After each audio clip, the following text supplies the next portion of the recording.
ಹಿಂದೂ ಧರ್ಮದ ಪ್ರಕಾರ ವಿಷ್ಣುವು ಬ್ರಹ್ಮಾಂಡದ ರಕ್ಷಕ ಮತ್ತು ಧರ್ಮವನ್ನು ರಕ್ಷಿಸಿ ಅಧರ್ಮವನ್ನು ನಾಶಪಡಿಸಿ ತನ್ನ 10 ಅವತಾರಗಳನ್ನು ಭೂಮಿಯ ಮೇಲೆ ನಡೆಸಿಕೊಡುತ್ತಾನೆ.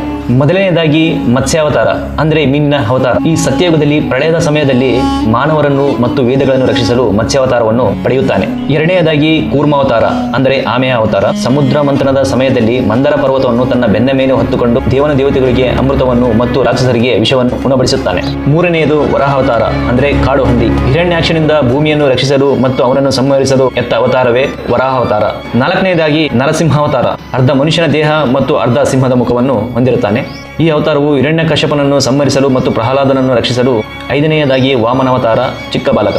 ಈ ಅವತಾರವು ಬಲಿಯನ್ನು ಮೋಸಗೊಳಿಸಿ 3 ಲೋಕಗಳನ್ನು ತನ್ನಡೆಗೆ ತೆಗೆದುಕೊಳ್ಳೋದಕ್ಕಾಗುತ್ತದೆ. ಆರನೆಯದಾಗಿ ಪರಶುರಾಮನಾವತಾರ. ಕ್ಷತ್ರಿಯರ ಅಹಂಕಾರವನ್ನು ನಾಶಪಡಿಸಲು ಈ ಅವತಾರವನ್ನು ಎತ್ತಿರುತ್ತಾನೆ. ಇನ್ನು 7ನೆಯದಾಗಿ ಮರ್ಯಾದ ಪುರುಷೋತ್ತಮ ರಾಮನಾವತಾರ. ರಾವಣನನ್ನು ಸಂಹರಿಸಿ ಮತ್ತು ಧರ್ಮವನ್ನು ಸ್ಥಾಪಿಸಲು ಈ ಅವತಾರವನ್ನು ಎತ್ತಿರುತ್ತಾನೆ. ಇನ್ನು 8ನೆಯದಾಗಿ ಕೃಷ್ಣಾವತಾರ. ಯಾದವ ಕುಲದ ದೇವರು ಎಂದು ಪರಿಣಿತಿಯಲ್ಲಿದೆ. ಈ ಅವತಾರವು ಕಂಸನನ್ನು ಸಂಹರಿಸಲು ಮತ್ತು ಭಗವದ್ಗೀತೆಯ ಮೂಲಕ ಜನರಿಗೆ ಜ್ಞಾನವನ್ನು ಹಂಚಲು ಈ ಅವತಾರವನ್ನು ಎತ್ತಿರುತ್ತಾನೆ. 9ನೆಯದಾಗಿ ಬುದ್ಧಾವತಾರ. ಇನ್ನು ಕೆಲ ಗ್ರಂಥಗಳಲ್ಲಿ ಬಲರಾಮನ ಅವತಾರವೆಂದು ಹೇಳಿರುತ್ತಾರೆ. ಬಲರಾಮನು ಕೃಷ್ಣನ ಸಹೋದರನಾಗಿರುತ್ತಾನೆ. ಇನ್ನು ಬುದ್ಧನ ಅವತಾರವು 9ನೆಯ ಅವತಾರವೆಂದು ಹೇಳುತ್ತಾರೆ. ಇನ್ನು 10ನೆಯದಾಗಿ ಕಲ್ಕಿ ಅವತಾರ. ಕಲಿಯುಗದ ಅಂತ್ಯದಲ್ಲಿ ಅಧರ್ಮವನ್ನು ನಾಶಪಡಿಸಿ ಮತ್ತು ಧರ್ಮವನ್ನು ಸಂರಕ್ಷಿಸಲು ಕಲ್ಕಿ ಅವತಾರವನ್ನು ಪಡೆಯುತ್ತಾನೆ. ಈ ಅವತಾರಗಳೆಲ್ಲವೂ ವಿಷ್ಣುವಿನ ಸಾರ್ವಭೌಮತ್ವ ಮತ್ತು ಜಗತ್ತಿನ ಸಂರಕ್ಷಣೆಯ ಪಾತ್ರವನ್ನು ನಿಭಾಯಿಸುತ್ತವೆ.